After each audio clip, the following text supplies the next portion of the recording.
Ça a l'air de rien, mais quand ça nous tombe dessus, toutes les petites choses qu'on pensait qui étaient un peu anodines deviennent des fois des obstacles assez importants. Et les élèves, en suivant les personnes malvoyantes, déficientes visuelles bien entendu, se rendent compte qu'il y a des difficultés.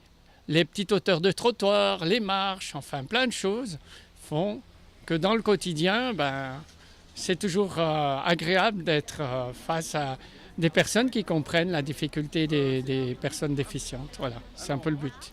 D'abord, il y a eu la présentation en classe, et puis qui a montré comment doit-on faire lorsqu'un déficient visuel, un aveugle, une canne blanche, se trouve sur notre chemin. Quels sont les bons gestes, les mauvais gestes, comment l'aborder. Ensuite, la deuxième chose, c'est ce parcours historique dans la ville de Monté.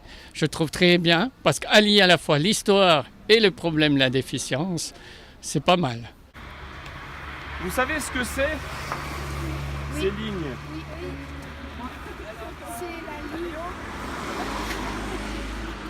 C'est ce qu'on appelle des lignes de guidage ou podotactiles. Est-ce que vous avez l'habitude de ce genre d'exercice au sein de la fédération, de sensibiliser les plus jeunes? Alors nous l'avions fait cet été avec un passeport vacances. C'est un peu différent parce qu'ici nous sommes en mobilité, tandis que dans le passeport vacances il y avait moins de mobilité. C'était plus des ateliers sur les 5 sens, avec bien sûr la démarche de l'enfant qui mettait donc un bandeau noir qui prenait une canne blanche. Mais tandis que là c'est vraiment une sensibilisation beaucoup plus active. J'apprécie beaucoup d'ailleurs. J'ai appris que quand on voit une personne malvoyante dans la rue, on doit l'aider et pas la laisser tourner sur elle-même. Et puis si tu vois quelqu'un, une personne malvoyante, comment justement est-ce que tu peux l'aider?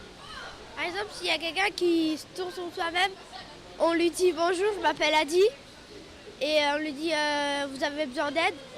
Si elle nous dit oui, on lui dit où vous voulez aller. Elle nous dit où elle veut aller et après on lui dit comment je peux vous aider. Et puis toi, qu'est-ce que tu as retenu de cette matinée? Qu'on peut aider les personnes malvoyantes en allant doucement vers elles et puis qu'on peut apprendre qu'il y a des personnes qui voient encore un petit peu et puis d'autres qui voient rien et qui voient que du blanc.